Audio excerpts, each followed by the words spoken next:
Hey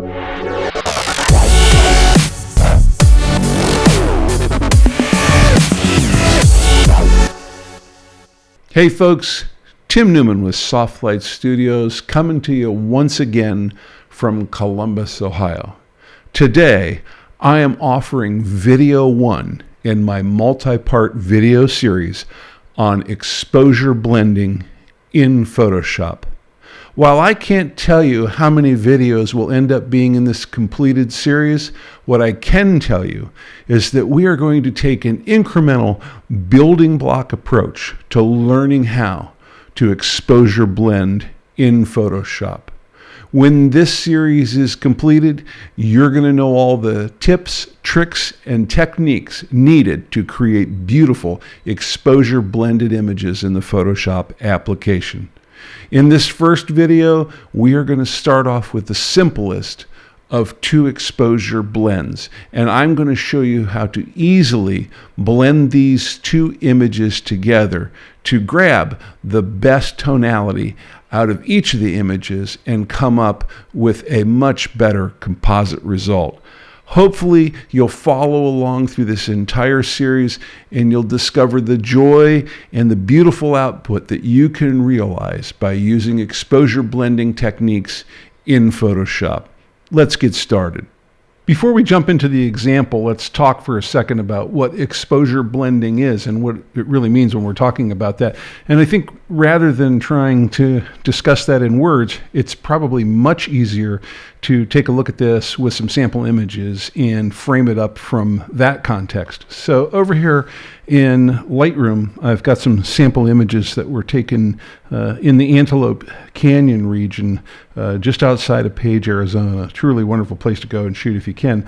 And here is some pictures from inside one of the slot canyons. And one of the things that I think you can see real quickly, and I'm going to just hover over this right here, looking at the histogram, you can see that this first image here is definitely underexposed. In fact, if we go into the develop module in Lightroom and we turn on the clipping warnings, you can see that in fact there are some areas here where you see these bright blue pixels where we have absolutely zero light being captured by all of the channels in the picture. So there's nothing in the red, green, or blue channels here. Those are all zeroed out. And of course, when we have areas like that are zeroed out, we have issues with the image, especially if we try to print it. And there's no detail left there at all.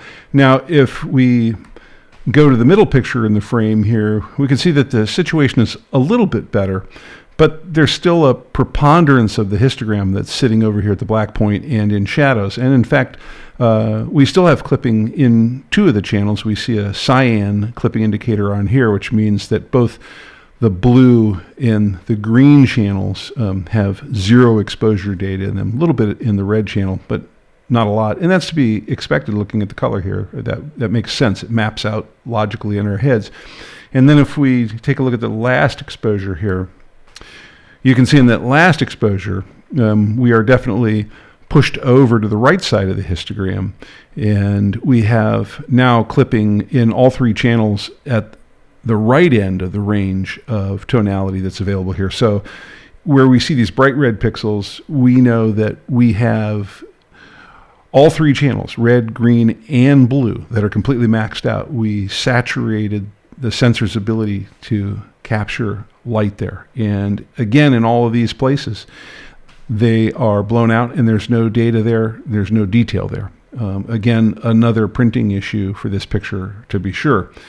Now, if we kind of isolated this for a second, kind of thought of it from a shooting perspective, this image here in the middle is the image that's taken as the meter read it, right? This is where the meter thought the scene needed to be. And then we said, all right, let's bracket this. Let's take one that's 3 stops under, right? And then we'll take another one that's 3 stops over. And if we analyze this real quickly, going back to our one that's 3 stops under, we can see that we have really nice tonality right here in this center section and really nice light here, nice shadows here, but still very readable. We potentially have some really great stuff here, again, right in the middle of the frame in this middle exposure. And then in this last exposure, obviously that quality of light, that tonality here in the middle is gone. But what we have now on our outside edges here, the areas that were in shadow, we have really nice light quality and really nice tonality and light visible to us there. So if we drop out this one in the middle, we say, okay, don't include that one. And in fact, what I'll do down here in the film strip is I'll just say, let's grab this picture and this picture. And now I've constricted my view to just these two pictures. I can see, hey, I'll take the center section out of this picture, and I will take the outside edges out of this picture, and I will blend those two together, thus the exposure blending. And I will put together a composite image that takes the best out of both of those. So that's exposure blending in a nutshell. It's basically taking multiple exposures of the same scene and blending them together in a third-party editing tool. In this case, it's going to be Photoshop. And that gives you the rough idea of what we're thinking about doing here. Now, just some background on this in order to make this easier. I'm not saying this is the only way to do it, but if these are all taken on a tripod, which they were, then we have, as long as we haven't changed any of the settings other than the shutter speed or the ISO and the exposure, then we have image alignment between all of the lines and all of the edges and everything in the image. They're going to line up nicely.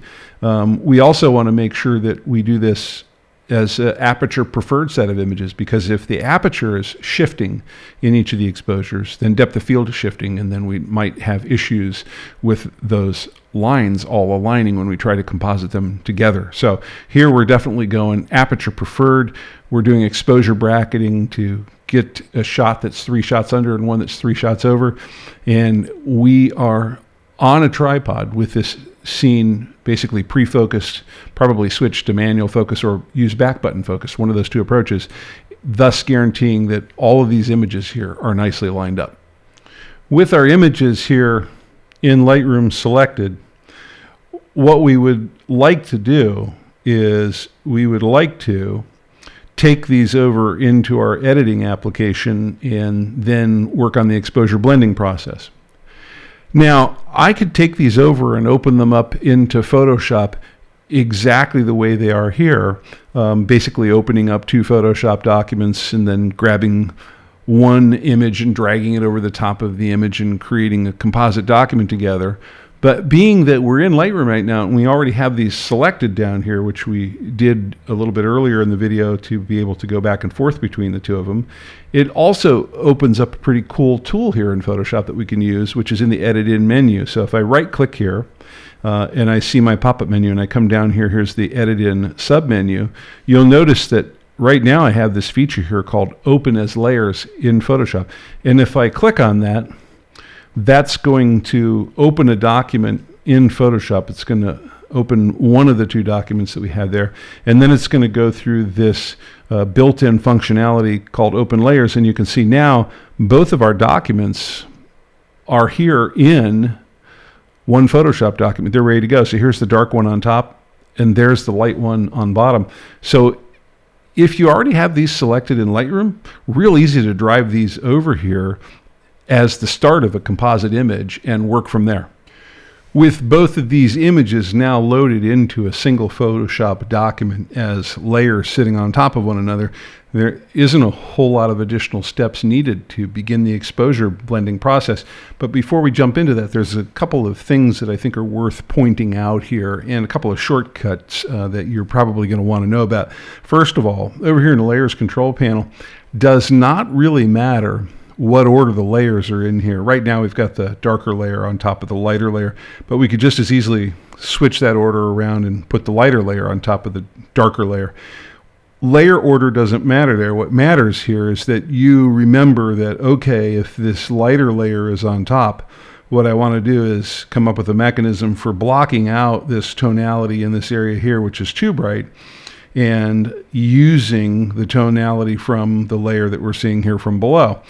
Additionally, as I'm blocking that out, I would like to make sure that I don't block out the tonality here on the left and right sides of this image, and I would much rather use that than these much darker sections in that image from below. So you can really approach this in either order. It's just a matter of making sure that you keep what you want to keep and allow what you want to replace that with to show through from underneath.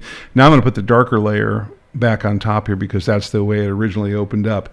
Another thing I want you to see here, and this all revolves around the fact that layer masking is how we're going to accomplish all of this exposure blending, is some shortcuts for adding layer masks quickly to a layer and then editing them from there.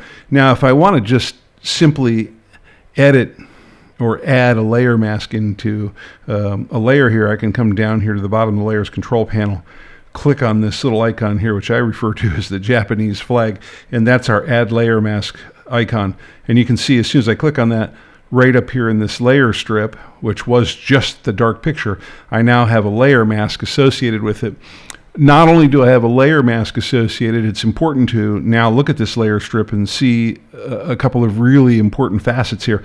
One is the layer mask is currently active on this layer. So there are two things that could be active on this layer, either the image, and you can see that as soon as I click on it, the white frame goes over to the image, or the layer mask.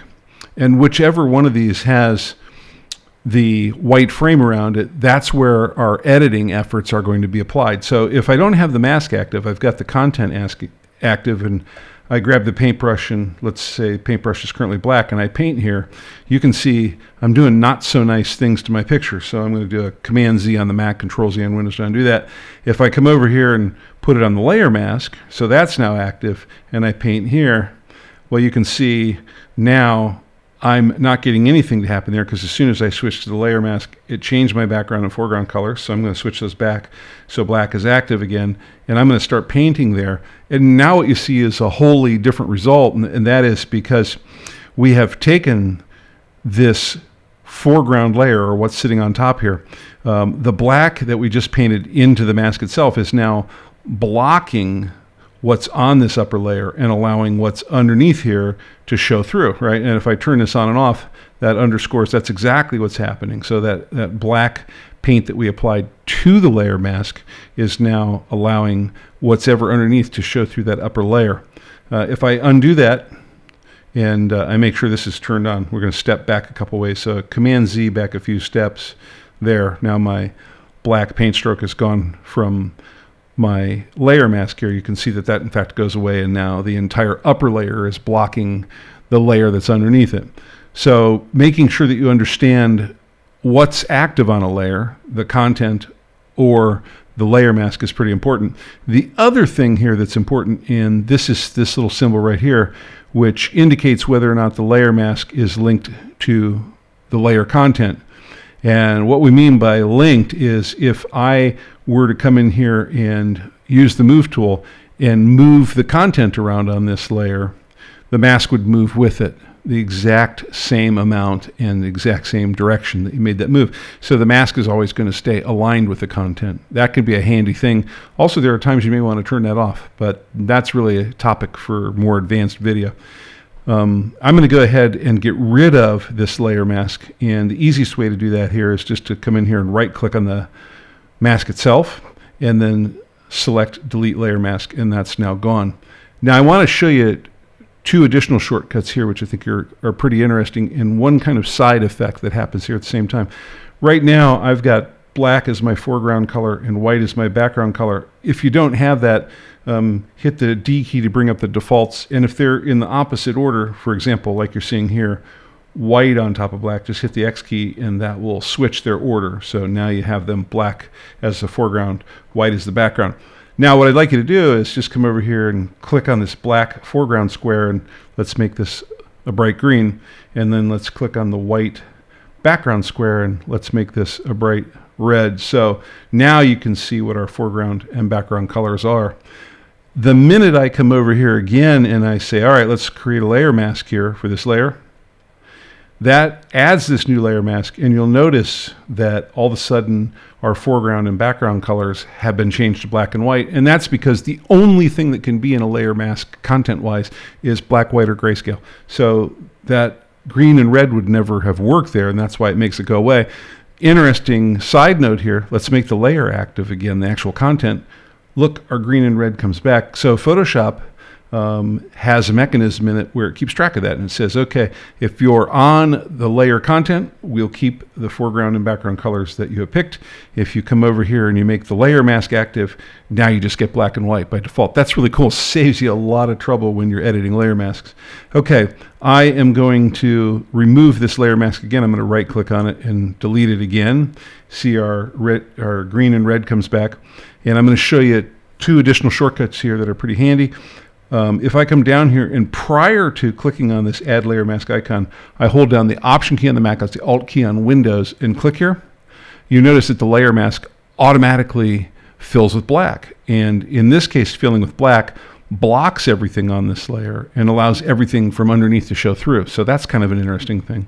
I'm going to go ahead and right click on this and delete this layer mask that we just created. And I'm going to come down here and I'm going to hold down the control key now on either Mac or Windows. And I'm going to click on this add layer mask icon. And you notice we get a new layer mask again, but this time filled in with white. So those are the shortcut keys there that might help you out. One last time, I'm going to right click here and delete this layer mask. And I'm going to go ahead and add the layer mask this time, all filled in with black. And remember, that's our option or alt key on Windows, option key on the Mac. And that's a layer mask filled with black. Now, we need to pause for a second and think about this because this may be a little counterintuitive when you first see it. This black layer mask that we have here is blocking everything from this layer. So we're actually seeing none of this content. It's completely blocked by this mask. What we are in fact seeing is everything from the layer below, because if the black mask is blocking everything on this layer, anywhere where it's black allows what's underneath it to show in. Really easy to substantiate that. Just come over here, make sure that you are getting ready to paint with white. This is my foreground color, and I've got a large paintbrush here with the bead key, and start painting.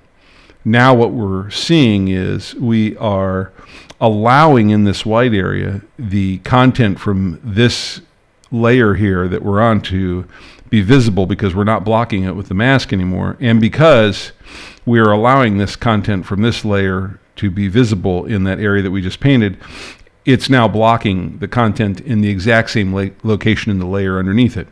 So real simple way of adding that mask in and adding in what we want to see from underneath. Now, I think we want this to be a little bit cleaner, so I'm going to do a Command Z here on the Mac, Control Z on Windows, and I'm going to use the Magic Wand tool to build a selection for where I want to paint. Actually, I think it's even going to be easier to use the Quick Selection tool here. So I'm going to hit the W key until I come around and grab that tool right there. That's our Quick Selection brush right there. I'm going to make my actual brush bigger. I'm using my right bracket key to size that brush up.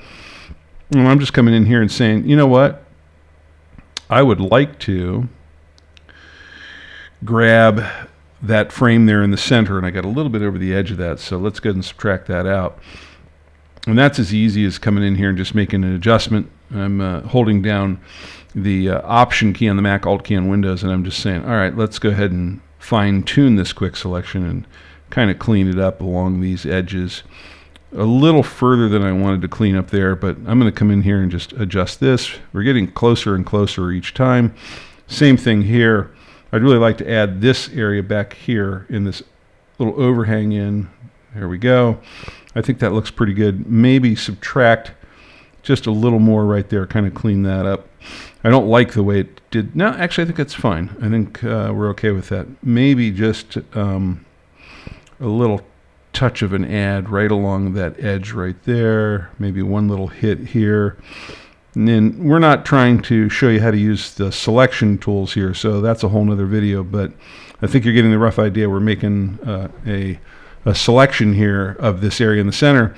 Now if I grab the paintbrush and I paint in here, I'm constrained to exactly those lines, right? And now I'm seeing what I'm blending in from underneath, blended in with what's on top.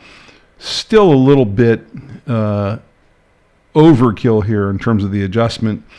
I'm going to go ahead and undo that, Command Z on the Mac, Control Z on Windows. And what I'm going to take a look at here is my opacity on my brush. Right now we're at roughly 100%. I'm going to knock that down to about 50%, right? Doesn't have to be exactly 50, close enough. And maybe even knock the flow rate down here to about 50-ish% too. And let's just try painting that again. Yeah, look at that. Now that's a whole different result there, right? That is painting out way different. And I'm just going to gradually paint over this entire area. And that may not be quite the perfect blend yet, but it's certainly better than that really hard edge blend that we got in here. In fact, I might just hit it one more time and see what's that doing for us. Is that helping us in any way? And I don't think it is. I think, quite frankly, it made it worse. So I'm going to do a Command-Z on the Mac, Control-Z on Windows twice. I'm going to take that adjustment to that mask out entirely. Let's knock this down to maybe 30-ish%, both in our opacity and flow rate, and paint that in there. Well, that's better. That's a little more subtle, and that's starting to look like a more realistic blend between those two layers. Let's hit this one more time and see what does that look like if we do it there. Just kind of hit that whole area there. And I'm going to go ahead and turn that selection off with Command-D on the Mac, Control-D on Windows. Not bad. Could use some work. I think the blend there is a little hard in a few places, but we didn't want to get perfection in this first picture. Well, maybe you did, but what we wanted to do is kind of get past the concept of blending the two layers together. And if I take this and I look at that now, I can see, you know what, I am getting better tonality from that layer in behind. You know what, let's just take one more crack at this. And what you're going to see here real quickly, I'm going to come over here and I'm going to just delete this layer mask real quick.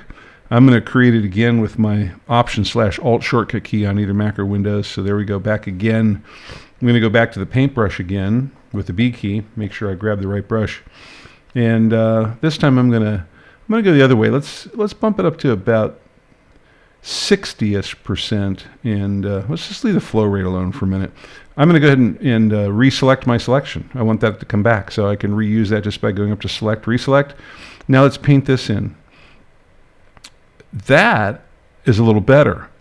And you can see that really what I had to do here was just play a little bit, right? Let's take a look at that and try it a couple times and see what that looks like. So there's another swipe at it, if you will, and I'll do that Command-D on the Mac, Control-D on Windows to make that go away.